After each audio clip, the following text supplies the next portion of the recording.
Thompson heaving one down the sideline, and he's got Cass over the top. Big side, down the sideline.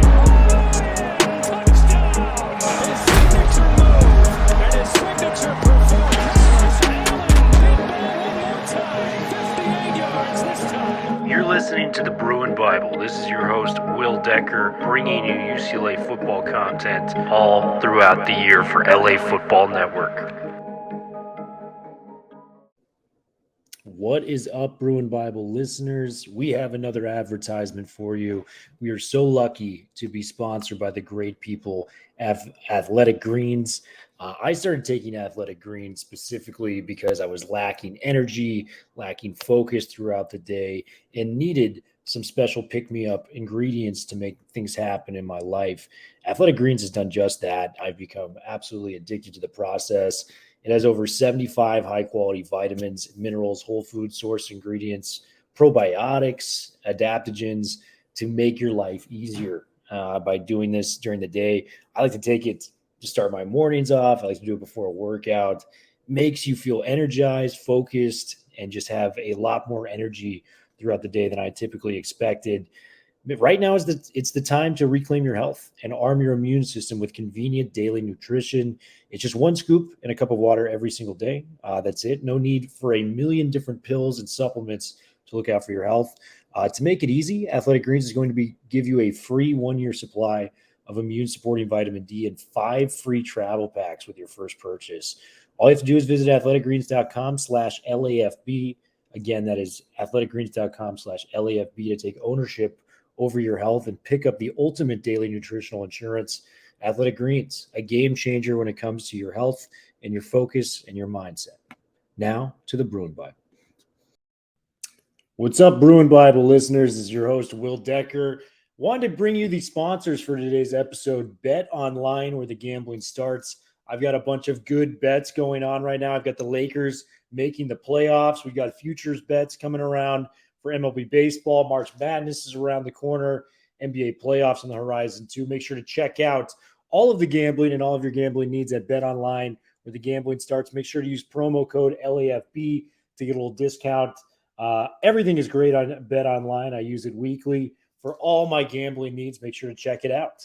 LAFB Gambling. And now to the Bruin Bible.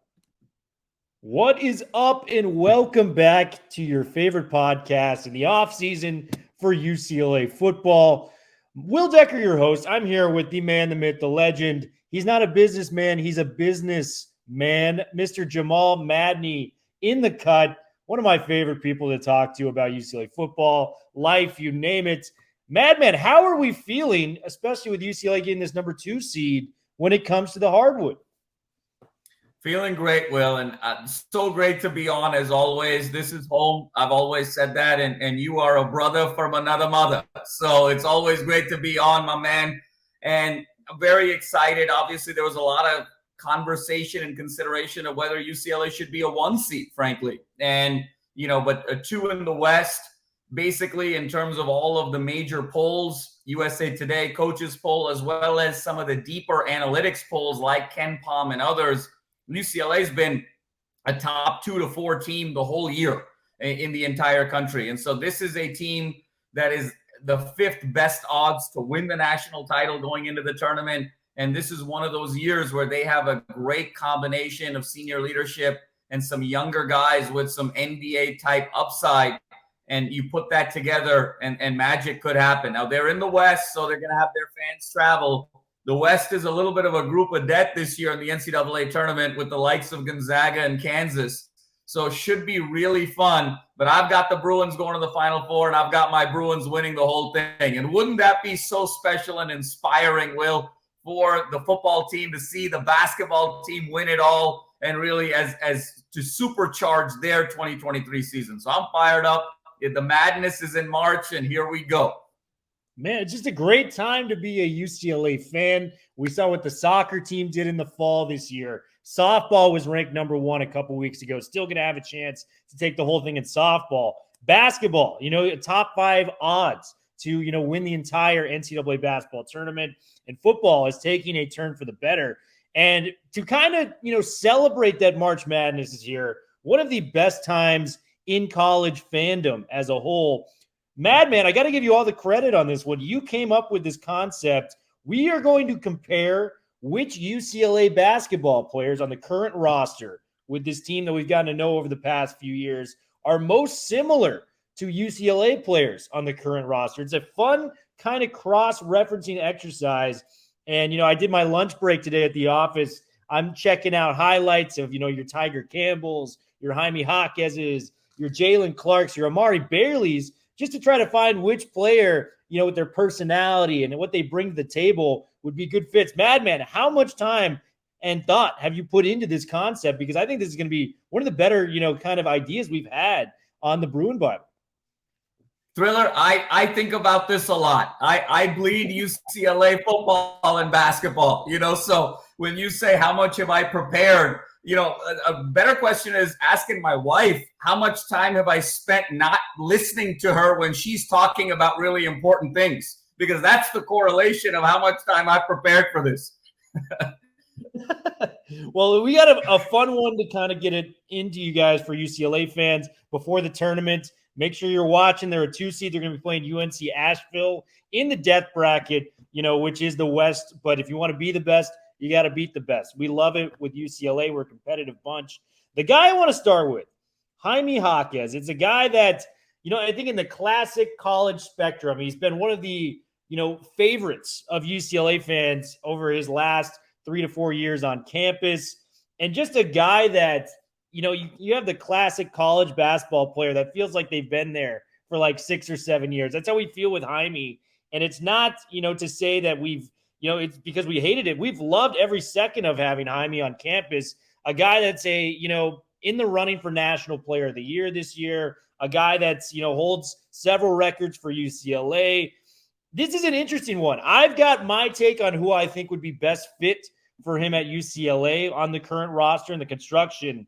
But I got to give it over to you, my man. Who is Jaime Jacquez's comparison on the football field for this iteration of UCLA? So, Will, I'm going to ask you a question here before we jump right in, just to solidify the rules. We're talking 2023 football season, right? Or we're not 2022, not the guys that have just graduated, but 2023, the upcoming season. I'll allow it if it is, you can talk yourself through every argument. Is your Jaime Jacquez comparison, is it to somebody that played last year?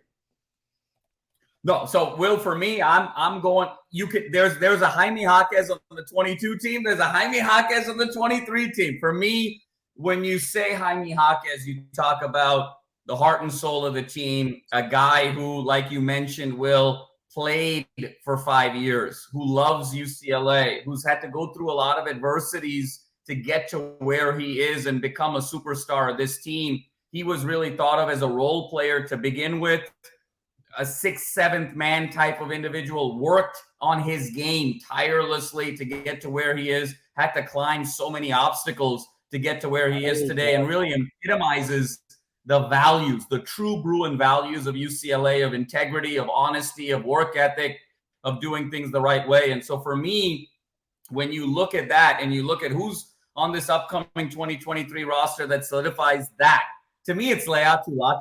Latu, yes, to me, is the Jacquez of the football team. With everything that Latu has gone through over the course of his career, obviously we've talked about the injuries, not being able to potentially play football ever again, not potentially being able to walk again, and to be able to overcome all of those things and lead the Pac-12 just about in sacks for most of the year, and just have the type of year that he had and the impact on this team. And make no mistake, Latu is going to be the heart and soul of this defense next year as the bridge to the Murphy twins and the bridge to the Moasaus and the bridge to the John Vonses and to the secondary. And so to me, Latu is to the football team what Jacquez has been to the basketball team, as the heart, the soul, the spirit, the mascot. And you just root for these guys. When they do well, it's almost like humanity does well. It reinforces your hope in the world, your love for sports, your love for people. And so to me, Jacquez and Latu go hand in hand. No, it's a perfect fit, and great minds think alike, madman, as that was my pick too. And you look at the age, you look at the fact that Latu is deciding to come back for UCLA like Jacquez did last year. You look at the hardware where Latu has comeback player of the year, and he was in the running for Pac-12 defensive player of the year. Jacquez, likely to be named Pac-12, player of the year, in the running for national player of the year. And just that leadership that age has, on the court and on the field alike. It is such a synonymous, comparison there. And I love it, man. Latu was my pick for Jacquez. So we are 1 for 1 to start this off. Both those guys, man, just ultimate Bruins. We wish them nothing but the best. Jacquez still got some time to go. Latu still got another season at the Rose Bowl. So a lot more fun stuff coming up for both those dudes. The next guy I'm going to take it to. And, we've got 5 or 6 guys that we're going to be comparing to, the 5 to 6 guys that have really captured Bruins' hearts when it comes to playing at Pauley Pavilion. And the next guy I got to go with is another savvy vet, man, a guy that has the best hair in college basketball, one of my favorite players, the point guard on the field, your number one in your heart, Mr. Tyger Campbell. And just a cool college name that you're just never going to forget. I love Tyger Campbell, what he brings to the table. Leads the team in assists right now, close to 5. He's passing the dimes all around. Tyger Campbell, who is he comparable to you as a UCLA, alum and diehard brother? Will, when I think of Tyger Campbell, I think of the engine of the team and with the senior leadership, and he loves to have the ball in his hands and makes the right decisions and bleeds for this team. And 2 years ago, he was top 7 nationally in assists and, has had to sort of orchestrate this team, led the team on that magical Final Four run of 2021 from first 4 to Final Four, where the whole city was lit up, right after COVID, all of the major spots, whether it was City Hall, whether it was the Santa Monica Pier, whether it was down in Newport Beach, were all blue and gold, representing UCLA for that magical run to the Final Four. First team since VCU to do that. And VCU and UCLA, the only 2 teams ever to go from first 4 to Final Four. Campbell synonymizes everything about team, everything about production, and everything about being selfless. And so many times it's the Jacquez's. A couple of years ago it was Johnny Juzang. A couple of years before that, all of these stars kind of get the big pub. And sometimes Campbell takes a back seat, but he is the glue. And when I look at this 2023 team, who do I see as a glue player? And I'm going to go back on defense here, Will, ironically enough. And to me, it's Darius Moasau. Darius Moasau being the captain of the defense, much in the way Tyger Campbell is sort of the captain and running the team on offense. Their intellect, their mentality, but being those glue guys where in 2023, if UCLA is going to be really successful, what are the first names we're going to be thinking of? We're going to be thinking about Dante Moore and Harden, and we're going to be thinking about Sachs with the Murphy twins. But Moasau with the tackles, with the closing speed, with that beautiful Manti Te'o comparison, Will, that you made several months ago. He is the glue. Without Moasau, this team will not reach its potential, much in the way that the basketball team without Tyger Campbell is not going to reach its potential. So those two, to me, are very much kindred spirits. Wow. Love the Moasau comparison. Leader of the defense, leader of the floor, for the Bruins. I've got an interesting one on this one. I want to hear your take. Because I think when you think of a Chip Kelly designed team, there's one thing that comes to mind first, and it's the run game. So in a weird way, with Tyger Campbell, he's at his greatest when he's running in the open floor. He's looking to facilitate. It's a 3-on-2 in the other direction. He's got his man, Jacquez in the corner, and he had Jaylen Clark for the rest of the season on his left-hand side. So he's on the run and he's gunning. And I think because he is the floor general, it's what makes the whole thing work.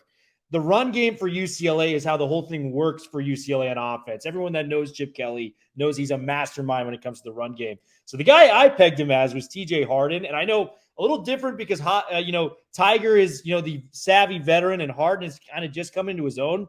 But I think in terms of importance for next year, we have Harden, we have more stock in TJ Harden's future than I think anybody else does in the UCLA fandom. And we saw it the last 2 games. And I think for UCLA to reach those heights, I mean, we were, the last time we've talked, we were flirting with them, being in the Pac-12 title game this year if everything goes right for them.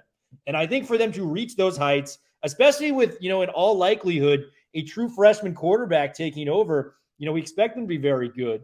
But at the same time, he's going to be making mistakes. He's 18 years old. He's going to the college level. I think for them to reach the ceiling that they have, they need a floor general on the field. And for me, that's TJ Harden. What do you think about that take, man? I love it, Will. I love it. And I think that's the beauty of this game and exercise that we're playing, because it really sort of zooms in on the things that matter to individual analysts, to individual fans, what really compels them mentally and what really pulls at their heartstrings. And I love the analogy of Tyger Campbell being the glue to the offense. And when you think of a Chip Kelly run offense, the first thing you think of is run game.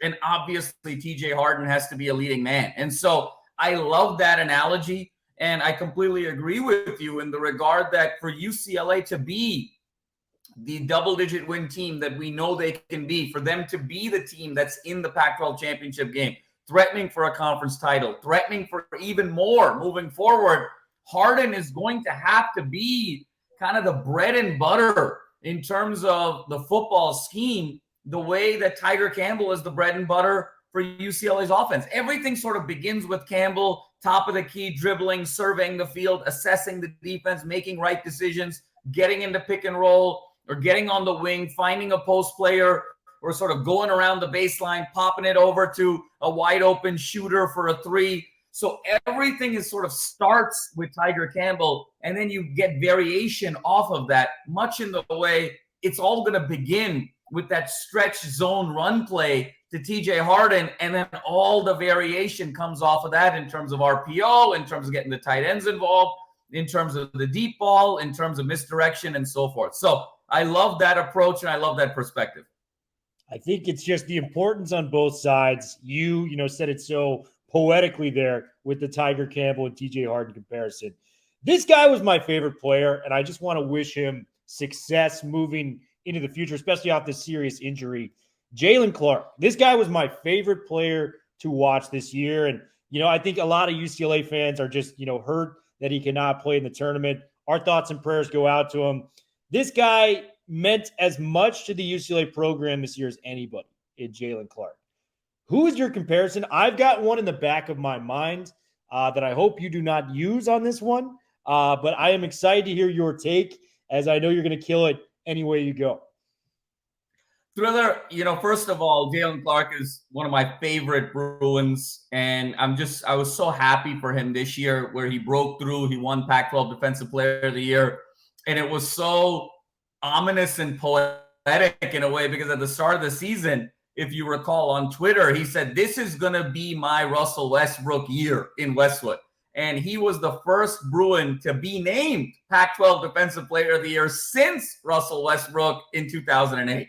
And when you think of Jaylen Clark, it's really the primary reason why Jaylen Clark's injury, why UCLA is a 2 seed and has the 5th best odds of winning the national championship versus being a 1 seed and potentially the favorite or the co-favorite to win the whole thing. Jaylen Clark means that much to this team.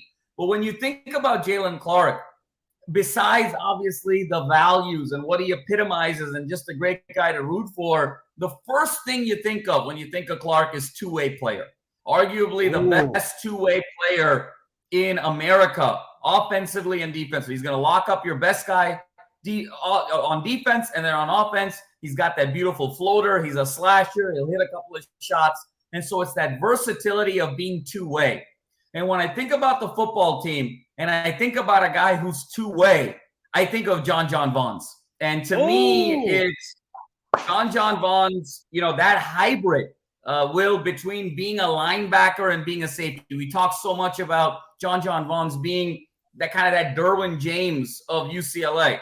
I'm gonna pop in the box and then I'm gonna go back into coverage. And the ability to kind of play both styles of defense, whether it's going to be smash mouth or whether it's going to be air it out, he can do both. Again, in football, you can't be a two-way player unless you're Dion. But, this is as close to a two-way player as you can get playing football. And then, by the way, he's two-way at UCLA with the football, and with the baseball. I mean, he's absolutely killing it, as you know better than anyone will. You know, he hit some home runs over the weekend against Oregon. So when I think of two-way, Jaylen Clark, that is the essence of the Jaylen Clark brand and what makes him so special. And when I think of two-way on football, that is John Vaughns to me at its essence. I love that pick. And it was not the guy I had in mind, but just a shout out to John Vaughns. What, like, if you UCLA fans are not paying attention to what this guy is doing on the baseball diamond, he is leading the Bruins in home runs right now, while also being a part-time, full-time linebacker in the Pac-12. This guy is a beast, and I think he's going to have a huge year. The guy I went with, Madman, for this specific Jaylen Clark is when I see Clark, and I saw him last year as a true freshman. He came in, highly recruited guy, and, he fell in line with Mick Cronin's system where nothing is handed to you. You're going to have to work your ass off. You're going to have to get on the floor, and boy, did he make the most of it. But we saw those flashes, those little flashes last year where it's like, give Clark another year, and this guy's going to be special. And the guy for me, both defensive guys, Jalen Davies, two highly recruited guys. Davies, the first year he's there, 3 interceptions, had, the noticeable pick 6 in the Sun Bowl, made a couple throughout the rest of the season. But when I think of upside, Clark is Pac-12 Defensive Player of the Year. I think there's a real scenario out there where if Davies builds upon his success this year, that he could be the best corner within the Pac-12 and be in the running, potentially for Pac-12 Defensive Player of the Year, knowing his talent, knowing the coaching staff that's going to be coming to Westwood with DeAnton Lynn and the Cody Whitfields, those type of guys. I just think upside with Davies, because I think he can be, a top 3-round draft pick if he realizes that ceiling. I think like Clark's going to be a lottery pick, either this year or next year, God willing, with that injury. What do you think about the Jalen Davies, pick with a guy like Jaylen Clark? Because he's not there yet, but I think Davies has everything in him to be there at some point. I love it, Will. And I love that sort of approach that you took in terms of the pedigree of where kind of they came from in terms of their origin, working so hard to be able to sort of make that next step in terms of becoming not just an important piece of the puzzle, but then a star on the team. And I think Davies has all of that potential. And I think you said it best. They're both great perimeter defenders. They're both great long athletes. They're both named Jalen, so there's a lot to like there in terms of similarity. And oh, by the way, I think Davies has an opportunity to be a two-way player next year on the punt return and the kick return side. I think he's shown enough in terms of ball skills to at least give that a try. And I think he's going to be sort of at least in consideration for Chip in terms of what to do there. So we could even get that two-way element with Davies as well. And I completely agree with you. The jump that he will make will be the key difference in one of the major differences in how well this team makes that jump. If you recall last year, UCLA 27-8, very good team, but, fell in the Sweet 16. This year's team is making that jump to go back to the Final Four and want more. And so when you think about the football team being 9-4, kind of flirting with greatness, but not quite, to this team now that's not just going to flirt with greatness, they're going to make out with greatness. They're going to marry greatness. They're going to have kids with greatness. And Jalen Davies could be a huge part of that moving forward. So I love the thread. Love it, man. We are through Jacquez, Campbell, and Clark thus far, UCLA fans. We're off to an excellent start comparing these dudes. We're going to bring it to a guy that I think is pretty obvious, but I do want to allude with this fact because we do love to talk about basketball. Amari Bailey has been kind of if this guy gets it right, if this guy gets an opportunity, watch out. And we saw that on that dunk that was called back in the Pac-12 tournament. Even coming off the bench, I think a large portion of this year, he was 4th in the team in scoring, made some plays. This guy is clearly one of the more talented guys on the roster, if not the most talented with his future there. I think I know who you're going to go with on this one just because of pedigree, like we've talked about in the past. But I do want to say this with Amari Bailey as well. He can have his Carmelo Anthony moment in the tournament if he rises to the occasion, especially without the likes of a Clark. Bona's going to be back, but that's still, he's going to be working back into game shape I think, a little bit with the, going to the UNC Asheville game. The stage is yours, Amari Bailey. You came to Westwood to make an impact, but I also want to get to the comparison. Amari Bailey, who is your direct, guy on the football field that reminds you of what he brings to the table? So, Thriller, I'm going to throw a curveball, okay? Because I think I know where you're going with it, and I don't want to overstep there. I'm going to just kind of throw a different perspective here.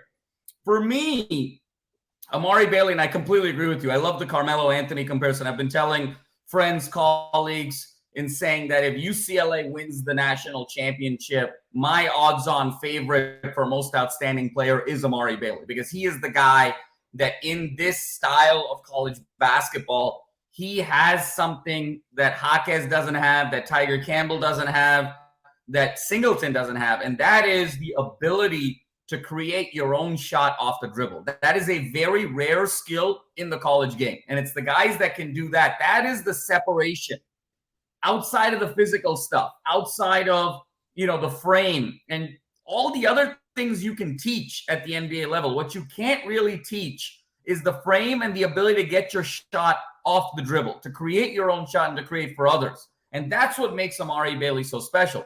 Now, Amari Bailey has sort of scratched the surface of what he can do. Ooh. And we're saying that, look, if he kind of reaches the peak of what he can do, this is a championship team. And to me, from that angle of the guy who's scratching the surface with the greatest upside, if you look at the UCLA team and say, who has kind of scratched the surface of what they can do? What is this person's ceiling? And if this person gets it right, you're talking about a legit kind of conference championship contender and beyond. And to me, Amari Bailey is Kyle Ford. Kyle Ford for UCLA is that guy who, if he gets it right, we saw it at USC. He was the number 2 receiver, but obviously that was Addison's world. They had Taj Washington. They had all of these other guys.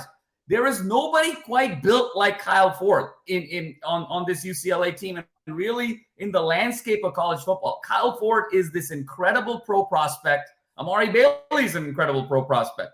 Kyle Ford has scratched the surface of what he can do. Amari Bailey has only scratched the surface of what he can do. If Kyle Ford becomes a Drake London-esque player, which he kind of has the ability to do so, UCLA is going to do whatever they want to do through Pac-12 play. And it's the same thing here. If Amari Bailey hits right and he sort of reaches that 18 to 20 a game in the tournament, this is a team that's not only going to the Final Four, but they're threatening to cut down all of the nets. So for that reason, the potential, where the actual is and where the potential can go, to me, Amari Bailey is Kyle Ford.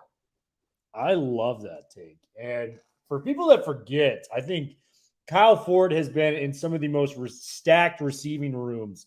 Bolitnikov winners, high top 10 picks. This guy has been a little overshadowed by those.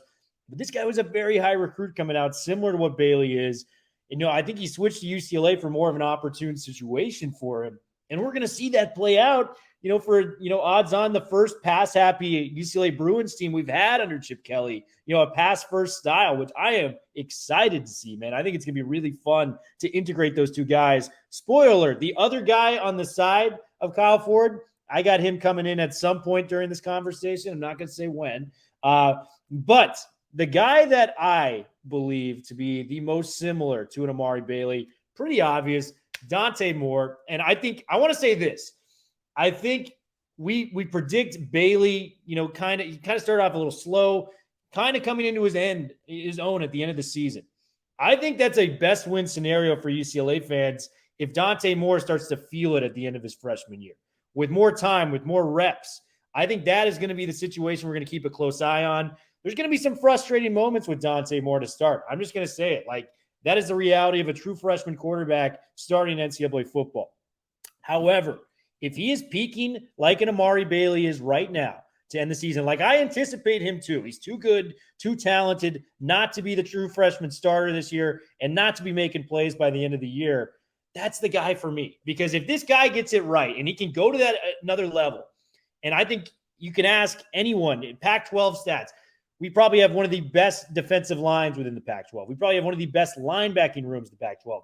Run game, I'm not even going to go there because it's not even worth debating because we're that nice on it. Tight end room. Why we have pretty much everything. And you know how I feel about the secondary.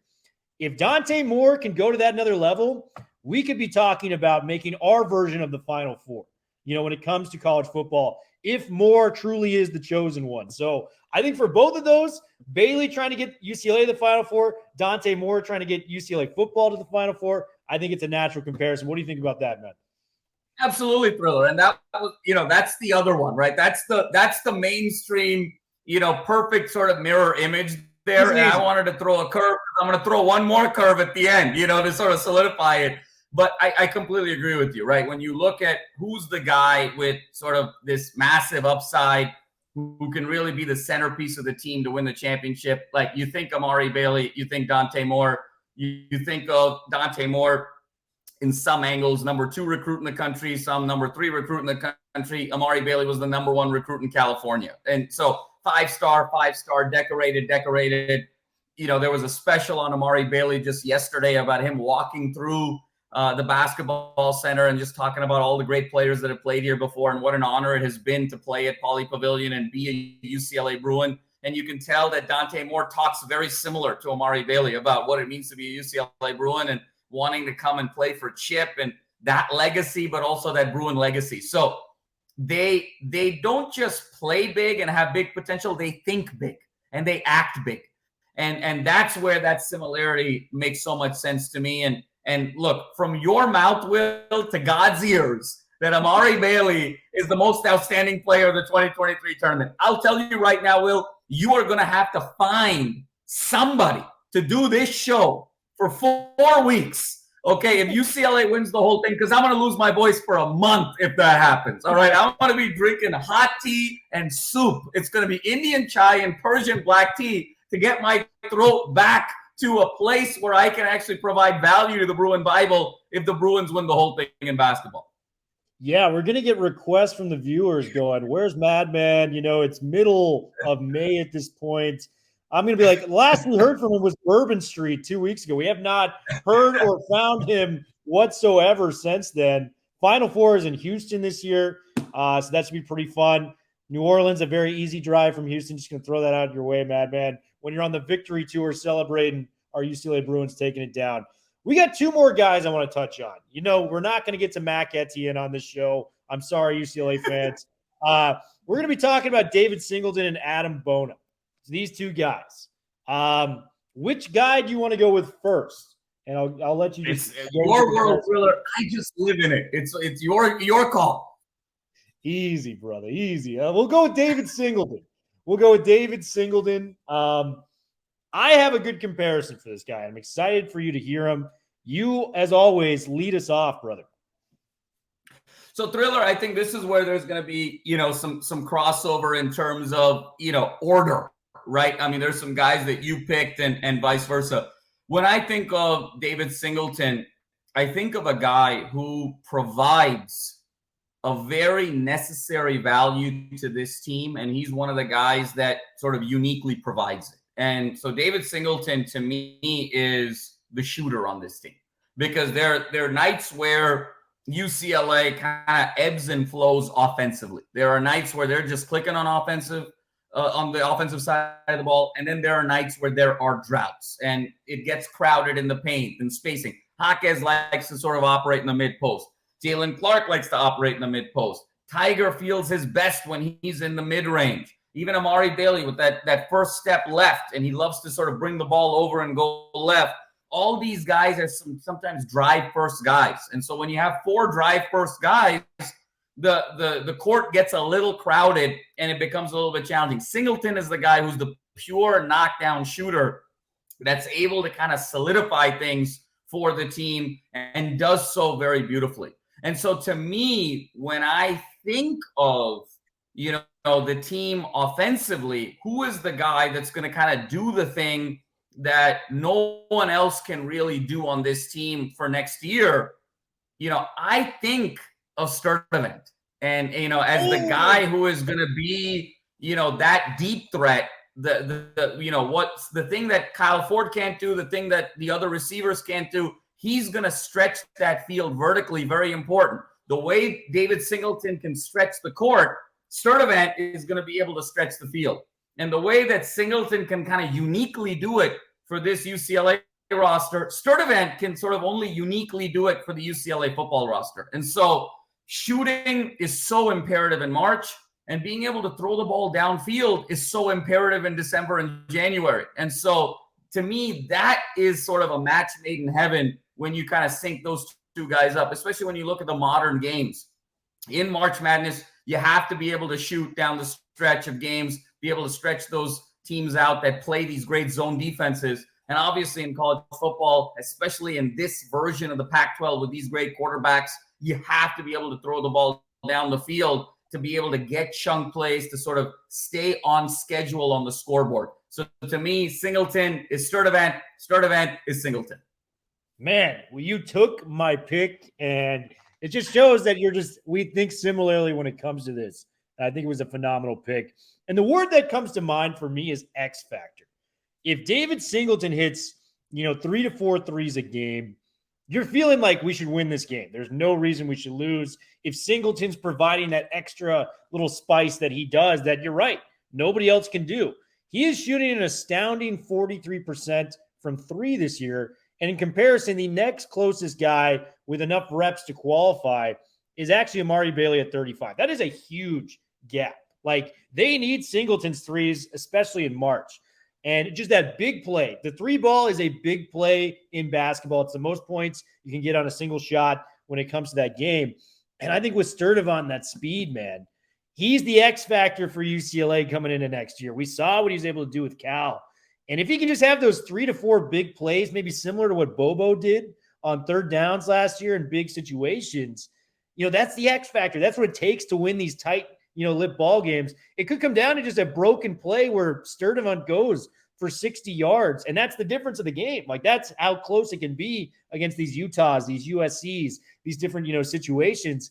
And I love the pick because I think Sturdivant and Singleton, both X factor guys, both guys, if they're clicking, there's no reason your team should lose. I love both those guys. So Madman, phenomenal pick. And that brings us into our last guy, Bona, a guy that came out of nowhere this year, 1.7 blocks a game as the big man. He has really been just a fan favorite this year, from him kind of coming out of nowhere and making a big splash for UCLA's roster.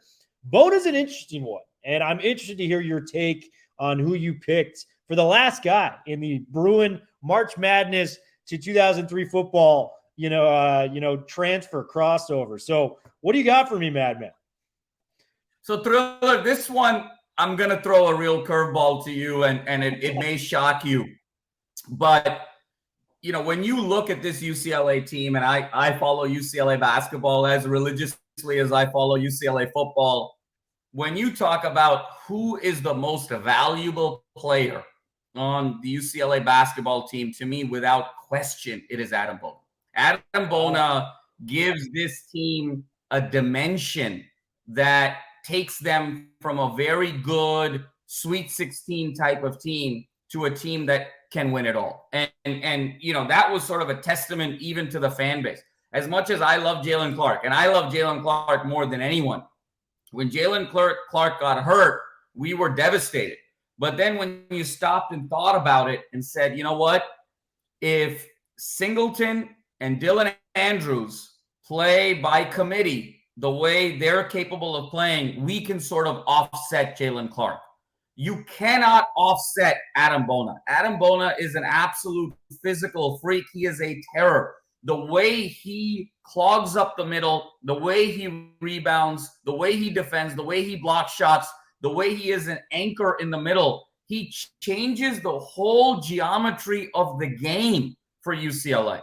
And it's the reason why this team, everyone is so excited about this team, even more than the Howland 2006 to 2008 UCLA teams, because those teams, as great as they were, even with Love and Westbrook, they ran into Greg Oden at Ohio State. They ran into Joakim Noah at Florida. And those were always the teams that sort of knocked UCLA out. 2 of the 3 years that we were in the Final Four, knocked out against Florida because we had no answer for Noah, and then to a certain extent, Al Horford. The way, as much as college basketball is a guard game. You go from good to great when you have a transcendent big man. Think about Karl Anthony Towns and that fabled 38-1 Kentucky team.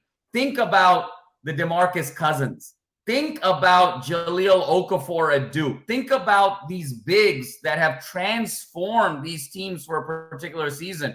The reality is that the big man in college basketball, when you have an elite big man, he can transform your season the way a great quarterback can transform your season in football. And to me, as shocking as this may sound, Adem Bona is Dante Moore to me, because he is the guy that takes you to that next level. And UCLA has no chance without Adem Bona. That's why we were so on our edge when Adem Bona got hurt in that semifinal against Oregon, because we were like, we got no shot without Bona. Like, we're a good team, but without Bona, we have no shot. Without Clark, we can still win it all.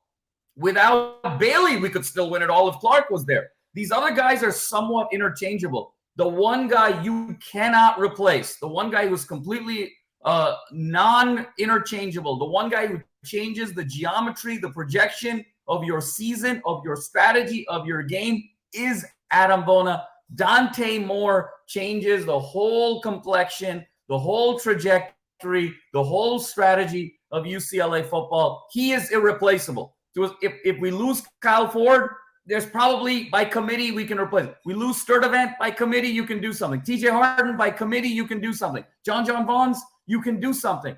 You lose Dante Moore, your whole season is over. You lose Adem Bona, your whole season is over. So Bona, to me, as crazy as it sounds, to me is the Dante Moore of UCLA basketball. No, I love it. And you broke that down so eloquently, just talking about the unlocking of the team and reaching their ceiling, with Dante Moore. He's clearly the guy that we've tabbed as the guy that's going to be able to take UCLA over the top. Bona, clearly the guy for this year. I have a different guy than you when it comes to this point. And the guy that I wound up with, and it deals with defensive intensity, and you mentioned it, just being the anchor in the middle and making a difference, a different point that UCLA's had, and a guy that they weren't expecting to break out. That for me is Jay Toia. Jay Toia being the anchor of the defensive line. Bona with those 1.7 blocks per game, what he's been able to do defensively has allowed this team to go out and run and gun with Tyger Campbell on the fast break. I think what Toia can do in the middle for UCLA is the anchor of the defense, kind of that tone setter, the physical presence of a Toia and a Bona. Those are difference makers when it comes out on the football field. And we saw it. We saw the tip of the iceberg with Toia in the Sun Bowl, those 3 tackles for a loss, those 12 total tackles. He even pressured the quarterback multiple times. To his credit, Nick Patty just made plays out there. So that pocket was collapsing, at a rapid rate. I think Toia is the key to unlocking this defensive line to being the best it's been in UCLA, the way Bona has unlocked probably the best big man prospect UCLA's had in a decade plus. What do you think about the final selection, Toia to Adem Bona? I love it, Will. I love it because, mine was more symbolic and yours was more game style. And that's what I love about this exercise. And I completely agree with you. When you look at it from the lens of game style and you look at who is the anchor in the middle, who is going to sort of solidify another team not making a run. There's a run in basketball and there's a run in football. And who is your run stopper? In many ways, that is what Adem Bona is in basketball, and that's absolutely what Jay Toia is in football. When you talk about who's in the middle, who has got the size, who is imposing, who is intimidating, and who gets after it, and who's nasty, that is Jay Toia, and that is Adem Bona. So when you look at game styles, and in terms of kind of getting that toughness and that physicality as a team, that's what these guys do both so beautifully. And in that regard, I mean, you nailed it completely in terms of game styles. I absolutely love the comparison. Love it, man. That concludes the one and only cross-reference draft of UCLA basketball players in March Madness, comparing them to the UCLA football players we currently have on roster. Madman, hell of an idea. Anything we got to plug outside of the great Los Angeles Football Network to end this great episode? Thriller, wouldn't this be a special year? And this is the time, the madness is about to begin tomorrow. It's already started with the first four, but for UCLA, the madness starts tomorrow. Let's dream big, Bruin Nation. Let's dream big. And by dreaming big, this is the time. Go to sleep tonight. Have big dreams. Is this the year? Is 2023 the year that 2006, 2007 was for Florida? When Florida was able to win the national championship in football and basketball, why can't 2023 year be the year for UCLA to do both? Win the national championship in basketball and football. In the words of the great Russell Westbrook, former UCLA great, why not us? Why not me? Why not? Let's go make it happen. Let's dream big. And step one is the madness here in March. And then let's get ready for an incredible fall. Why not us, Bruin Nation? Thank you for tuning in. Make sure you're liking and subscribing our UCLA YouTube channel. Make sure you're following all the good stuff we got going on at the LA Football Network. We got great stuff coming around. Don't go anywhere. We'll be back later this week. Bruin Bible, we are officially